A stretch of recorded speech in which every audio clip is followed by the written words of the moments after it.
4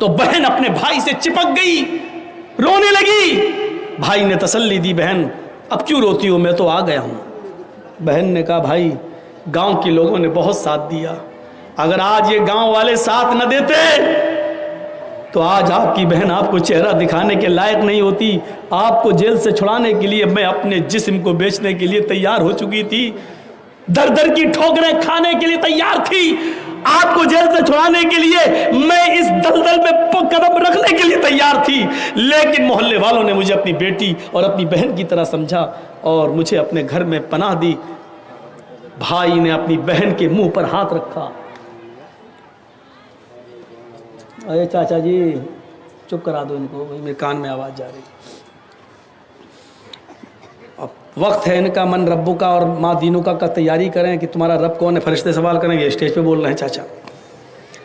سنیے میرے بھائیوں, تعجب کرو گے, لڑکے نے اپنی بہن کے منہ پہ ہاتھ رکھ لیا. چپ, جو منہ میں آتا بکتی چلی آ رہی ہے. کہ بھائی جو حقیقت ہے, چپ, کون ہے جو میری بہن پر غلط نظر ڈال سکے؟ آج تک اس زمین کی دھرتی پر آسمان کے نیچے کسی ماں نے وہ بیٹا پیدا نہیں کیا جو میری بہن پر غلط نظر ڈال سکے. بہن نے کہا بھائی اتنا وشواس ہے میرے اوپر؟ کہا نہیں تیرے اوپر نہیں, اپنے اوپر. کہا ہے کیسے؟ کہا میری بہن تو جانتی ہے کہ تیرا بھائی کیا کرتا ہے؟ کہا رکشہ چلاتا ہے. تیری بہن تیرا بھائی صبح اٹھتا ہے شام تک رکشہ چلاتا ہے, تجھے پالتا ہے پوستا ہے اور تیرے جہیز کے سامان کی تیاری کرتا ہے, تیرا گھر بسانے کی تیاری کرتا ہے. تیرے بھائی کے رکشے پر صبح سے لے کے شام تک پتہ نہیں کتنی عورتیں بیٹھتی ہیں اور کتنی اسکول کی اور کالج کی لڑکیاں تیرے بھائی کے رکشے پر بیٹھتی ہیں. میری بہن تیرے بھائی کے رکشے پر جتنی بھی لڑکیاں آج تک بیٹھی ہیں, میں نے ان لڑکیوں کو اپنی بہن کی نظر سے دیکھا. جب میں نے آج تک کسی کی بہن پر غلط نظر نہیں ڈالی تو میری بہن پر غلط نظر کون ڈال سکتا ہے؟ یہاں بیٹھے ہوئے جتنے لوگ ہیں سماجیوں سنو, اتر دیناج پور کے چپے چپے سے آنے والوں سنو, اپنی بہن پر بھروسہ وہی کرنا یہاں سے اٹھنے سے پہلے جو اپنے آپ کو بھروسے کے لائق سمجھتا ہو. اتنا یاد رکھنا,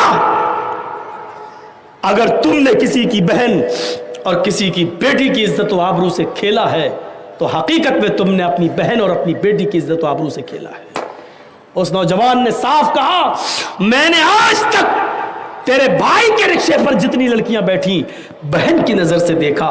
جب میں نے کسی کی بہن پر غلط نظر نہیں ڈالی تو میری بہن پر کون غلط نظر ڈال سکتا ہے؟ اس جملوں سے ہمیں اور آپ کو سبق لینا چاہیے. سبق, اگر آپ نے کسی کی بہن اور بیٹی پر غلط نظر ڈالی تو یاد رکھنا ہم نے راستہ بنا دیا ہے اپنے گھر میں اپنی بہن اور اپنی بیٹی کے دروازے تک پہنچنے کا. الفاظ کڑوے ہیں مگر حق بجانے بھون, الفاظ سخت ہیں لیکن اللہ کی قسم غلط نہیں ہیں.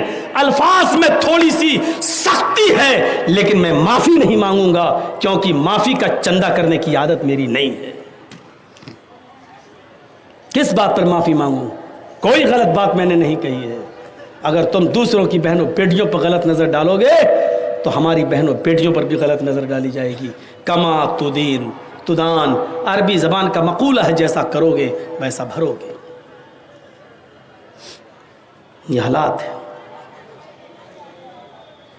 یہ صورتحال پیدا ہوئی.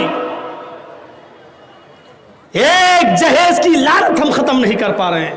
اکیلے محمد رسول اللہ نے کتنی برائیوں کو ختم کیا ہے.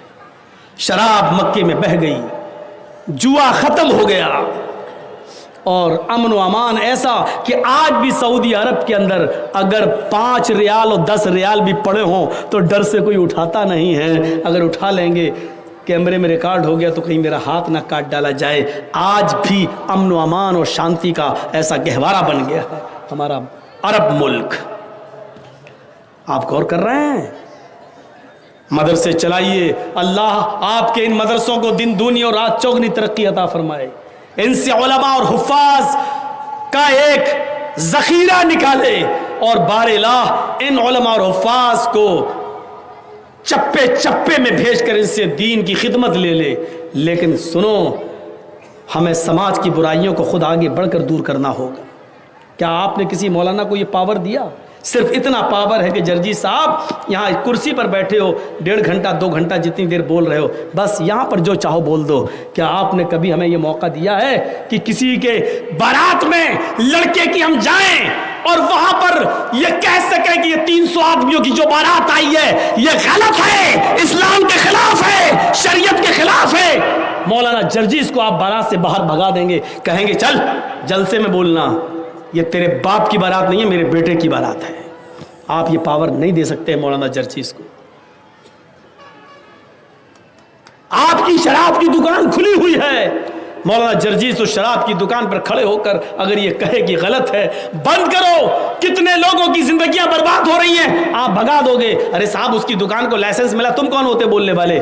صاحب حرام ہے یہ، صاحب جلسے میں بولو، جمعے کے ممبر پہ بولو، خطبے میں کھڑے ہو کے یہاں کیوں بولو؟ بھاگو، تمہاری غلطی ہے، آپ موقع نہیں دیں گے۔ حضرت عمر فاروق نے ایک آدمی کو دیکھا، وہ آگے آگے جا رہا ہے اور اس کا یہ پیجامہ ٹخنوں سے نیچے ہے، یہ ٹخنوں سے نیچے جو ہم کپڑے پہنتے ہیں نا، نماز پڑھی اوپر کر لیا بس، اور نماز پڑھنے کے بعد پھر نکال دیا، پھر ٹخنے سے نیچے گر رہا ہے۔ یہ ٹخنے سے نیچے والا حصہ جہنم میں جلایا جائے گا۔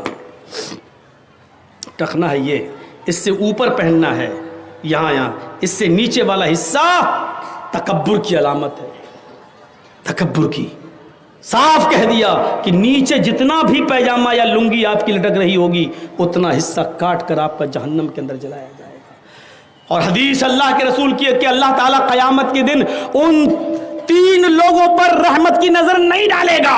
ان 3 لوگوں میں ایک شخص یہ بھی شامل ہے جس کا پیجامہ یا لنگی ٹخنے سے نیچے لٹک رہا ہوگا۔ حضرت عمر فاروق نے ایک آدمی کو دیکھا کہ اس کا پیجامہ ٹخنے سے نیچے لٹک رہا ہے، تو دور سے آواز دیتے ہیں، اس نے نہیں سنا، آپ نے پھر زور سے آواز دی، احائز انت یا رجل۔ اس نے پیچھے مڑ کے دیکھا کہ حضرت عمر آ رہے ہیں۔ جی جی کیا؟ احائز انت، عربی کے جملے دیکھیے، حضرت عمر نے کیا کہا؟ احائز انت، کیا تجھے مہینہ آ رہا ہے؟ مہینہ سمجھتے نا، لیڈیز کو جو پیریڈ آتا ہے، جو MC ہوتی ہے، مہینے میں چند دن ان کو جو بلڈ آتا ہے، تو حضرت عمر نے اس آدمی سے کہا احائز انت، کیا تجھے پیریڈ آ رہا ہے؟ وہ ادھر ادھر دیکھنے لگا ہے، کس سے کہہ رہے ہیں؟ کہا امیر المومنین کس سے کہہ رہے ہیں؟ یہاں تو کوئی عورت نہیں جا رہی ہے۔ کہا کہ انتا کہہ رہا ہوں تب بھی سمجھ میں نہیں آ رہا ہے، تجھے کہہ رہا ہوں، تجھے پیریڈ آ رہا ہے، مہینہ آ رہا ہے، MC ہو رہی تجھے؟ کہتا مجھے؟ کہاں؟ تیرے بارے میں پوچھ رہا ہوں۔ مسکرا کے کہتا ہے آپ کا دماغ صحیح ہے، حل یحیض الرجل، کیا مرد کو بھی مہینہ آتا ہے؟ اس نے کیا کہا؟ کیا مرد کو بھی مہینہ آتا ہے؟ تو حضرت عمر نے کہا کیا مرد بھی ٹخنے سے نیچے کپڑا پہنتا ہے؟